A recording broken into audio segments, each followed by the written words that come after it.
বৰনগৰ মহাবিদ্যালয় কোচ ৰাজবংশী ষ্টুডেণ্টছ এছ'চিয়েশ্যনৰ উদ্যোগত হীৰেণ কোচ সোঁৱৰণী কৃতি ছাত্ৰ ছাত্ৰীক অভিনন্দন আৰু সম্বৰ্ধনা অনুষ্ঠান। বৰপেটা জিলাৰ সৰভোগৰ বটবৃক্ষস্বৰূপ বৰনগৰ মহাবিদ্যালয় কোচ ৰাজবংশী ষ্টুডেণ্টছ এছ'চিয়েশ্যনৰ উদ্যোগত আজি হাইস্কুল শিক্ষান্ত পৰীক্ষা আৰু উচ্চতৰ মাধ্যমিক চূড়ান্ত পৰীক্ষাৰ ফলাফলত সুখ্যাতিৰে উত্তীৰ্ণ হোৱা ছাত্ৰ ছাত্ৰীৰ বাবে হীৰেণ কোচ সোঁৱৰণী কৃতি ছাত্ৰ ছাত্ৰী অভিনন্দন আৰু সম্বৰ্ধনা সভা বৰনগৰ মহাবিদ্যালয়ৰ সুধাকণ্ঠ ডক্টৰ ভূপেন হাজৰিকা প্ৰেক্ষাগৃহত অনুষ্ঠিত হয়।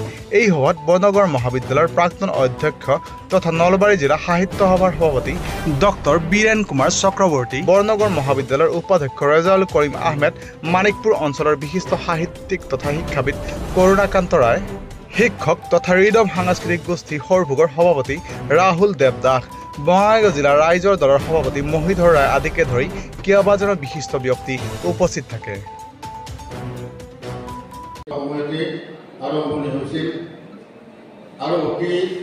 নিষ্ঠাৰে সততাৰে তেওঁলোকে সংগঠনটোক আগবঢ়াই দিবৰ কাৰণে প্ৰচেষ্টা চলাইছে আৰু আজি যি প্ৰচেষ্টা চলিল যে কৃতি ছাত্ৰ ছাত্ৰীসকলক আনুষ্ঠানিকভাৱে অভিনন্দন জনাবৰ কাৰণে শুভেচ্ছা জনাবৰ কাৰণে অনুষ্ঠান পাতি যি সামাজিক দায়বদ্ধতাৰ পৰিচয় দিছে তাৰ বাবে কোচ ৰাজবংশী ষ্টুডেণ্টছ এছ'চিয়েশ্যনৰ বৰনগৰ মহাবিদ্যালয় শাখাৰ সকলো কৰ্মকৰ্তাক মই ধন্যবাদ জনাইছোঁ।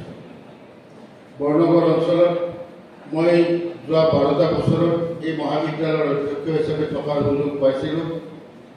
এই অঞ্চলটো কোচ ৰাজবংশী জনগোষ্ঠীৰ অধ্যুষিত এটা অঞ্চল আৰু সেইবাবেই এই জনগোষ্ঠীৰ সৰলমনা মানুহবিলাকৰ সহযোগিতাৰে ইয়াত বিভিন্ন অনুষ্ঠান গা কৰি উঠিব পাৰিছে।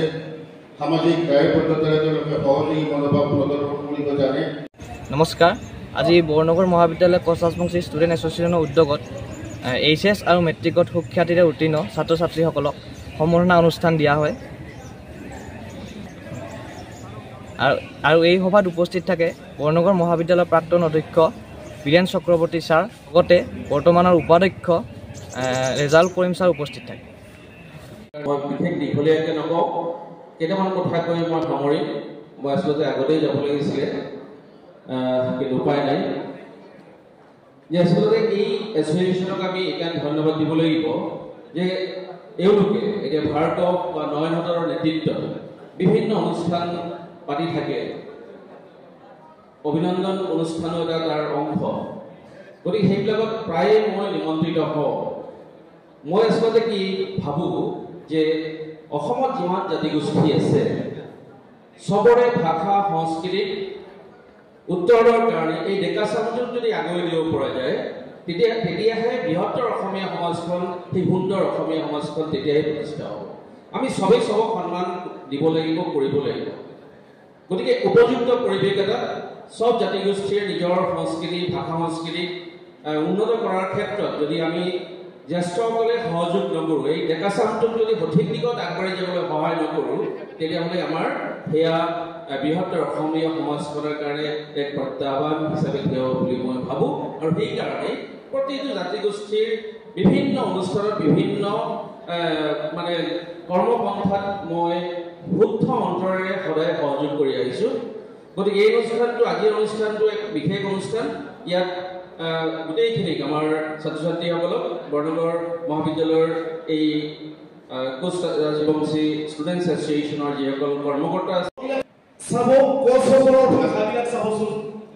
আপোনালোকে যদি মেঘালয়ৰ আশে পাশে যায়, আপোনাৰ যদি বিভিন্ন নগাঁৱৰ কামপুৰত, নগাঁৱৰ সেইফালে যদি গুচি যায়, তাতো কোচ কিছুমান মানুহ আছে।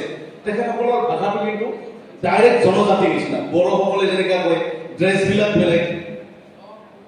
গতিকে এই যিটো ট্ৰেন্সফাৰ, আজি চাব আহোমসকলে যেতিয়া আহিছিল তেতিয়া তেখেতসকলৰ ভাষাটো কৈছিল, টাই ভাষাটো। কিন্তু লাহে লাহে সেই টাই ভাষাটো নোহোৱা হৈ এতিয়া তেখেতসকলে অসমীয়া ভাষা কয়। আমি যদি চাওঁ আহোমসকলৰ ভাষা কিন্তু অসমীয়া নাছিল। গতিকে তেখেতসকলে নিজৰ ভাষাটো এৰি, টাই ভাষাটো এৰি অসমীয়া কোৱা আৰম্ভ কৰিলে। কিন্তু আমি কোচ ৰাজবংশীসকলে ইয়াতে আছোঁ, ইয়াতে থাকিলোঁ। আমি আমাৰ সেই যিটো অৰিজিনেল ভাষা সেইটো এৰি লাহে লাহে লাহে লাহে লাহে অসমীয়া ভাষা ক'ব ধৰিলে